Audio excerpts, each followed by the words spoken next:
Welcome to the Creating Success Out of Failure podcast. Thank you for joining us.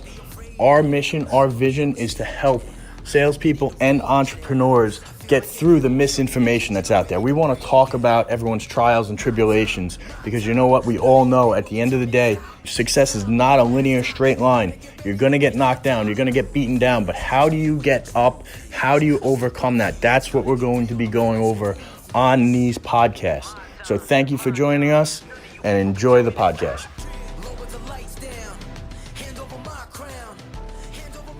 Hey guys, welcome to Creating Success Out of Failure.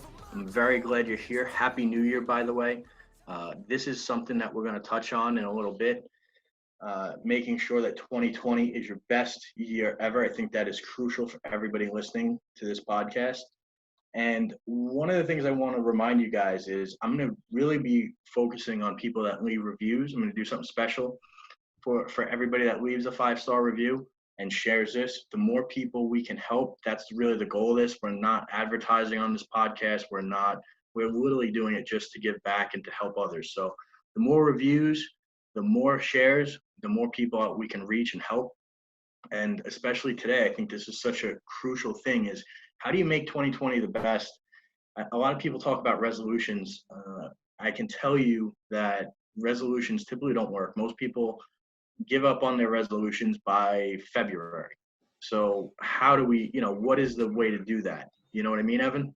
Yeah, no, I get it. I mean, most people, when the New Year's comes around, everybody's making resolutions, go to the gym, right? Isn't the busiest time of the year for gyms, January, February, but then they drop out. By the way, I support anybody that goes to the gym as part of your 2020 goals, right? But stick with it because I can tell you when February rolls around, it's a lot less crowded. I am all for people trying to better themselves, but be consistent with it. And be consistent with it. Don't just do it for a little bit of time and then drop off the face of the earth. That's not going to help you.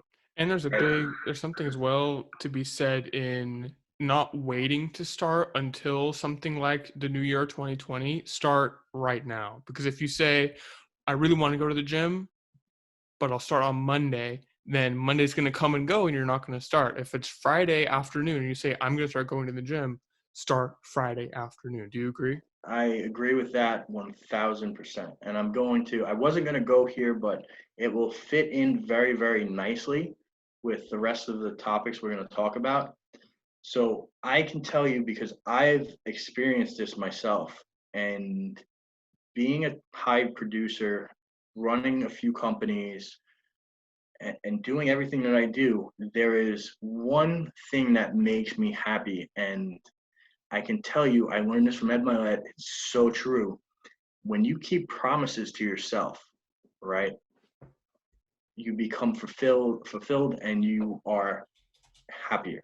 What do I mean by that? If you tell yourself, hey, I'm going to do everything I need to do to lose weight. I'm going to do everything I need to do to earn $500,000 for the year or $1 million for the year, whatever that goal is that you're going to set this year.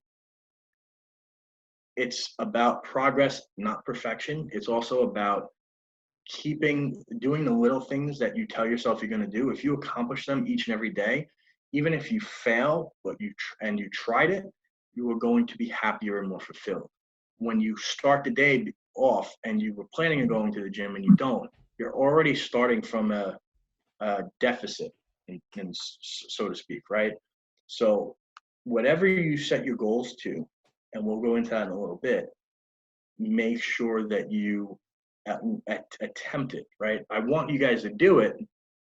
And if you fall short, make sure it's not because of effort, it's because of execution, because execution you can fix, right? You can do something different. You can analyze what you did wrong versus truly not just giving up, right? I also want to say too, don't really, really beat yourself up if you mix it up. Like let's say you did decide to start going to the gym January 1st or something, and then January 3rd comes around and you wake up late or something and you don't make it to the gym.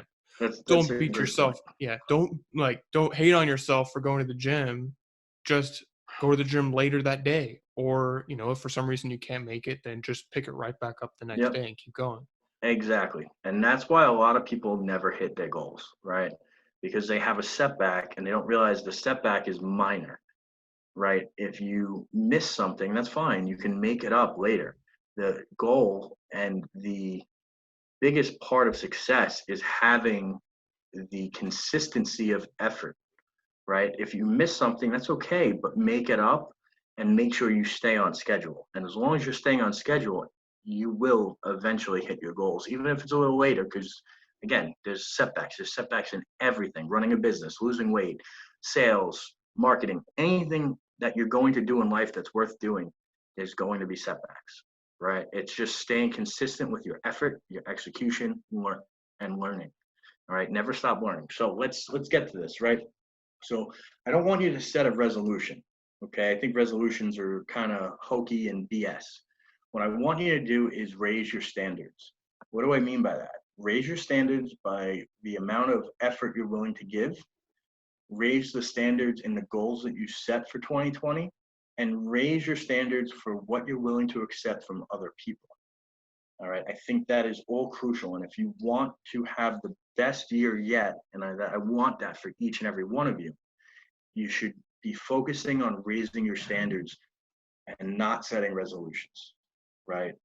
So let's go into that. So are you going to dive into like each separate area that you mentioned and Uh, exactly what you mean by standards versus resolutions? Absolutely. Well, not so much standards versus resolutions. If you're raising your standards, you're raising everything across the board, right? Right. So when you're doing a resolution, you're resolving to do something. If you don't do it, well, then it all goes to shit. You didn't do it, right?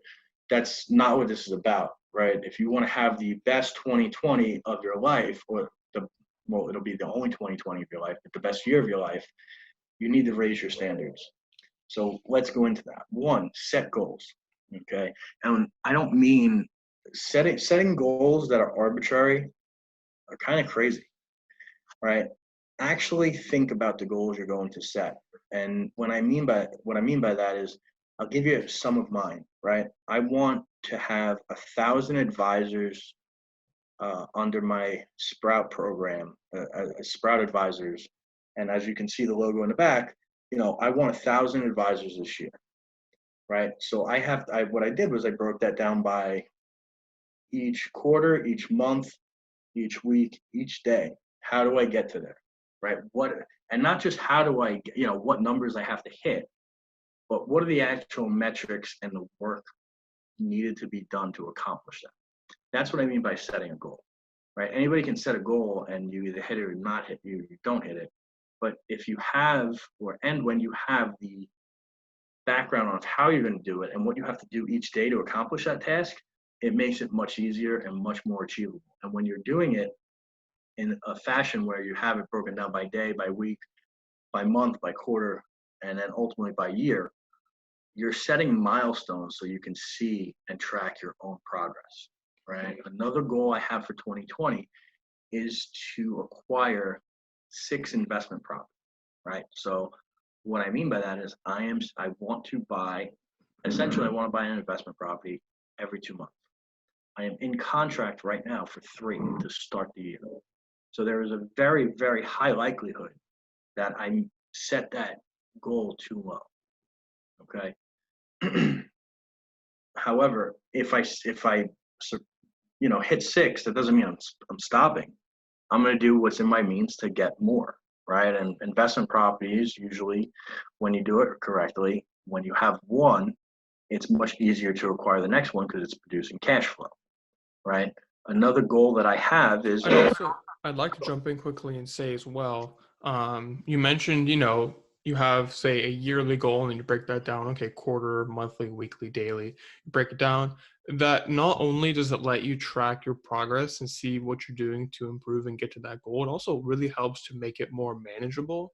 Because if you think, okay, I want to have 1,000 advisors, or I want to grow to $200,000 this year, or whatever the goal may be. If you look at that goal as is, that's a bit daunting, right? To see that, okay, that's a lot of money. How am I going to do it? I kind of like where you're going with that. So let's extrapolate on that, right? You just said I want to make $200,000. So how would you do that if you're breaking it down by day? And really you can even get a little bit crazier and do it by sale, but let's just do it by day really quick. Okay. So let's assume there's 240 work days in a year. It's actually 252 business days, but when you factor in holidays, sick time, vacation, let's just go with 240. Okay. So if you want to make 200,000 this year, I hope that's at least your goal, if not more, especially if you're an advisor. Um, that's a shameless little plug there. I'm sorry, guys. I just had to do it. So let's just say you want to make 200,000 and there's 240 work days. You just divide 200 by 240. You need to make roughly $834 a day. Now, let's say, I'm just doing it based off advisors. Let's just say that an advisor, typically the average transaction is probably worth, I want to say $1,000. So if you want to make 200, right? The other way to do it is you divide the 200 by what your average transaction is or average sale is by 1,000. You need 200 sales, right? Or 200 acquisitions, or you have to help 200 people get financing. Well, if you do that, you need 200 transactions, not including renewals or anything like that, just 200 transactions. So if you need 200 transactions and you have 240 days, you really need to make roughly 0.84 sales a day. Okay. So what does that work out to in terms of deals funded a month? Probably 17 and a half, right? So it's those little things. And then if you wanted to go further, if you wanted to say, if you have to have 17 deals funded in a month, well, how many calls, how many emails does it take you to get to that number? So there's ways to basically map out everything you need to map out so you can achieve your goals. And that's what we're talking about in planning and setting these. Yeah, and then for, depending on what you do, whether you have a business or you're a salesperson, then you have to think, okay, well, what are my, money making activities, right? And then say, okay, so if I get a new client or if I sell a course or something like that, okay, well, how many copies of the course do you need to sell to make 200,000 or whatever? How many clients do you need to get? And, what do you need, like how many clients a week and then a day, things like that. And then you have to break down what are the necessary steps to make that happen. You know what I mean? For those of you out there who may not be advisors. Yeah, absolutely. So what's the next thing for you to have the best 2020 that you possibly can? I think after you set your goals and you know that you're going to hit them. And I do believe a big part of this is visualization. I'll share with you guys something I've done this year, and it's the first year I've ever done this. I actually made a vision board, right? I made a vision board. I took a picture of it. I actually have it in my home gym. The reason I have it in my home gym is I believe, and one of my mentors, Ed Milet, believes, and this is why I'm so gung-ho about it. When you make a vision board and you're visualizing everything, you should be doing it when you're stimulated. What's a good stimulation?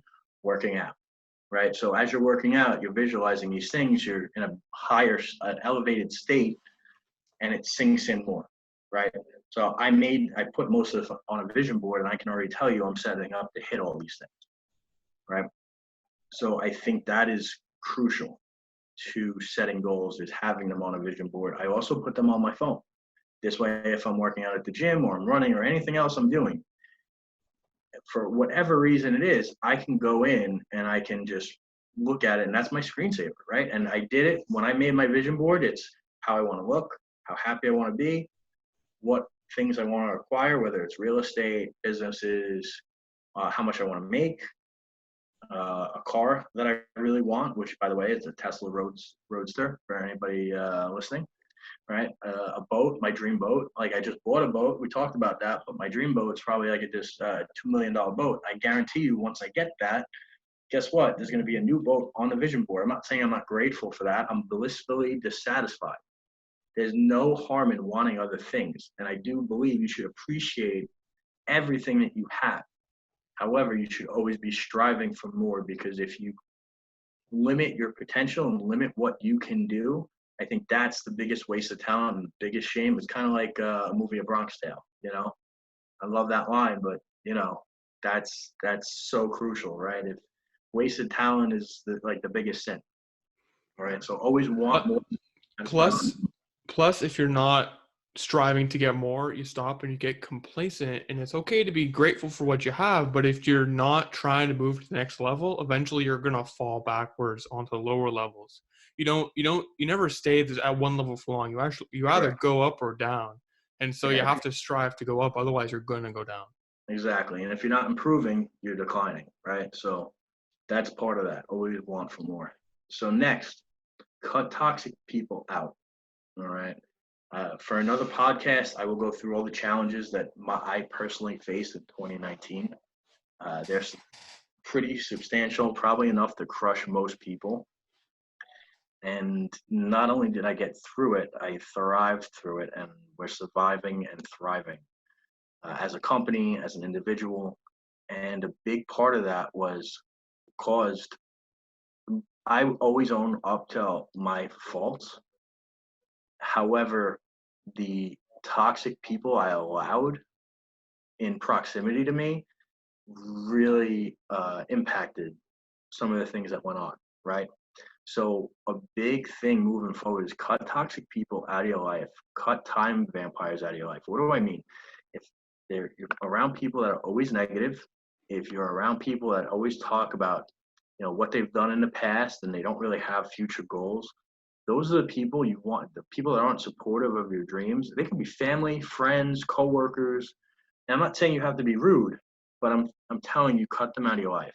Don't associate with them, and do this immediately. And it might be challenging at first, but once you do that and stick with it, you will be in a much, much better place. And I can tell you for sure, right? We had, there toxic people are around, and some of them are unavoidable. But once they were cut out, my life, my business, everything improved. Cut out toxic people. I can't stress that enough. If they're not positive, if they're not forward thinkers, if they're not striving to be better every single day, and they're negative people, get rid of them. Next, add positive people. What do I mean by that? Add people that believe in what you're doing, add people that believe in you, add people that are positive, that are talking about their future, that are trying to get better in every single way. The more people you surround yourself with that and they're high achievers, the better off you're going to be. Where can you find them? There are groups, there are Facebook groups, there are mentorship programs. I'm in two of them. I'm in Apex. I'm also in Arete Syndicate. And for me, those have been a blessing, right? I have great mentors. I'm with people that want to level up, want to improve. And I can tell you they have been worth it. And they're worth it because it also changes your thinking, and it also teaches you, first of all, even the people in the group can help. We had Trevor and Kale on, and they became referral partners for me. And they're great people. They have this very similar views on business, on life. And, just surrounding yourself with people like that will help you level up and get to the next level, and surround you with positive, forward thinking, high achievers. So that is something that I cannot stress enough. Even if you just add one or two every month after you cut out the toxic people, you're gonna have a great 2020 just by doing those two things. Right. Next, add one new positive habit every single month. What do I mean by that? Well, it takes you about 30 days to, or maybe a little bit longer, to have something turn into a habit, right? And if you can add one good habit every month and you do that from here moving out, how much better is your life going to be, right? And what do I mean by what's a habit that you could add? You could add going to the gym 5 times a week or 7 times a week, or having a workout, each day, reading, meditating, being grateful for what you have in the morning, stretching, listening to a podcast regularly, maybe like Creating Success Out of Failure. I might know a thing or two. Maybe not, but those are habits that you can add that are really going to help you, right? Self-development. I'm a huge believer in self-development. I don't just speak about these things. I do each and every one of these things. And I probably started this maybe 4 years ago, and you can look at what I've earned over those 4 years, uh, how I've shaped myself, how happy I've been, and the chart goes up. It's not a straight line. There's twists and turns along the way, like everything you do in life. It's just that when I've incorporated these things and I've made that my mission to always strive to be better every day, it's really helped. Right. And now the next thing that I think is so crucial is everyone is afraid of change at some level, right? Nobody likes change because people are very comfortable being comfortable. You have to be comfortable being uncomfortable. That's how you will thrive. That's how you will adapt. That's how you will level up. When you take on more of a workload at work, when you make sure that you're going to try to learn, let's say marketing or starting a podcast or something that's going to help your life and give back to other people. When you are comfortable being uncomfortable and doing things that you normally wouldn't do, that's how you're going to change, improve, and level up. Does that make sense, Evan? Yeah, definitely. And that's, you have to continually be finding ways to get outside of your comfort zone because when you start, let's say going to the gym is outside your comfort zone because you don't do a lot of working out. So you go to the gym, you begin to form the habit, you're pushing yourself outside of your comfort zone. Well, eventually going to the gym is going to be inside your comfort zone. So you have to continually be kind of addressing what it is that you're doing, how comfortable you are with the things that you're doing, and say, okay, well, what can I do differently now? What can I add? What can I try that I might not be comfortable with, but I know will push my life to that next level, and that has to be something I feel like you have to keep assessing that as time goes on because your comfort level changes, right? Yeah, absolutely. Because what's going to happen is when you reach that new level, you kind of plateau. And yeah, it's great. You're at a new level, but you're plateauing. So you have to find a way to push it up and level up yet again. Let's talk about that. That's cool. It's like when you go to the gym, one, you don't want to work out the same muscle group every day, right? You want to allow it to rest and recuperate. But when you're doing it, you're always going to increase weight, or you're going to change it up to shock the muscles to get actual growth. Now, I am not an expert, but I know enough about the subject to speak on it and relate that to life. And it certainly works. And think about it this way. If you're great on live video, but you've never spoken in public, maybe that's something that you want to try this year. Maybe that's a goal you set. Maybe if, you love going to the gym and you need to find another way to get a little bit thinner or shred up a little bit, then you try running. I hate running. Hate it, hate it, hate it. And I know that when I do it, I feel great and I feel better. So guess what? I make sure I run a few times a week, and that's one of those new habits that I'm incorporating into 2020. Right? Reading is another one. Some people are not the fastest readers. I can tell you, my wife can breeze through a book in 3 hours. I wish I was able to do that. Me, it will take me literally it's almost embarrassing how long it takes me to read, but I like to absorb all the information. And I can tell you that for me, it takes me a little bit longer to read a book. I try to read 10, 20 pages a night. And one of my new habits, and it's not a new habit, I've done it, but I'm going to do it more consistently, is to make sure I read 20 pages each day. And note those little things where you're uncomfortable, you're saying, hey, I don't have enough time, I don't know how I'm going to fit everything in. Those are the little defining moments that if you get used to saying, hey, I don't have the time, and you make that switch to I'm going to do it now, that's how you will have the best year of your life. It's not about resolutions. It's about raising your standards, setting goals, cutting out toxic people, adding, one new habit a day, and surrounding yourself with people that are like-minded, positive thinkers that want to do better. And I think if you do all those, that you're going to have the best year of your life by far. What do you think, Yeah. Evan? Did we miss Yeah. anything? I don't think so. I mean, those are all incredible additions that Awesome. anyone can make, into their life. Of course, it's not as easy as that. right? It takes time. It takes effort. If there's been toxic people who've been in your life for a long time, then it wouldn't be easy to cut them out, even if it is necessary. And um, it It's takes a lot. actually, Like, it's not. It really isn't. When you make that decision, right. I will give you an example that I'm uncomfortable sharing. So I'm gonna mix up certain. I have somebody that has been in my life for a while, and they don't think they're toxic, but they are incredibly toxic, Mm, and they don't realize it. And you can't have a conversation with them. So I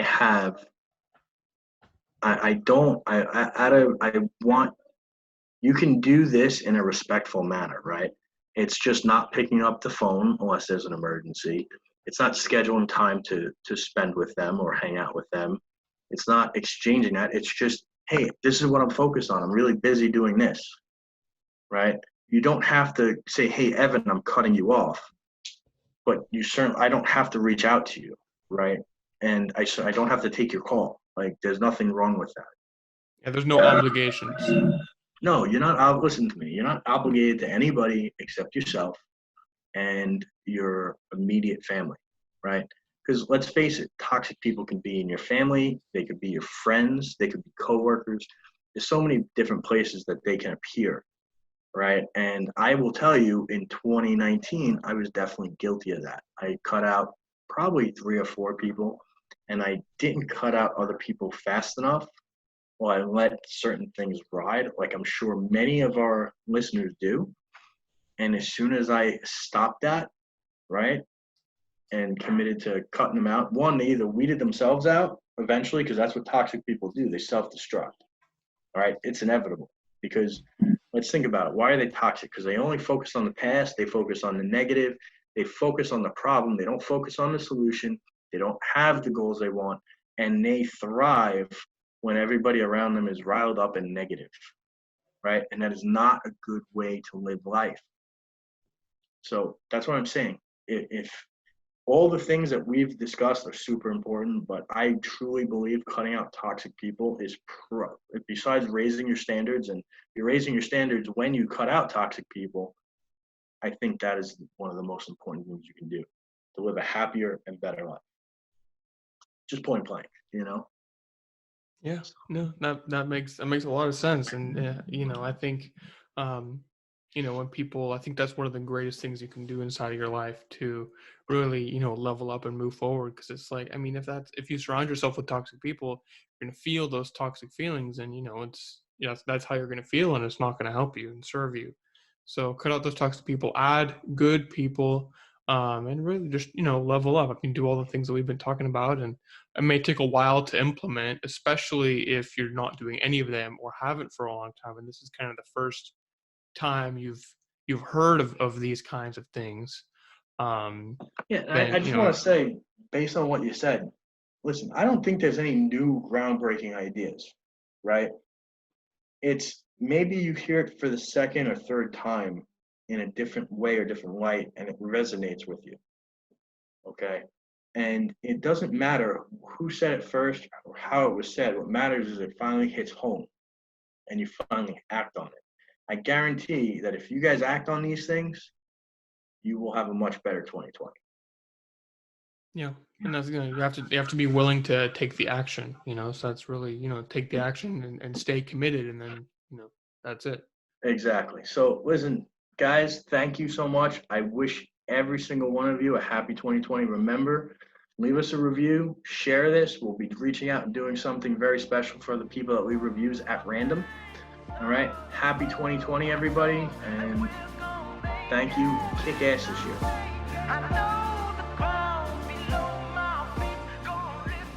That wraps up this episode. Remember, we are not here to sell anything. We're only here to help people, help entrepreneurs, help salespeople level up, get their business and finances and health to the next level.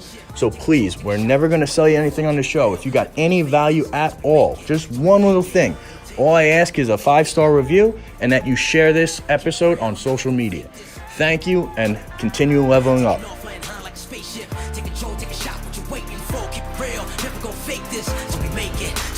get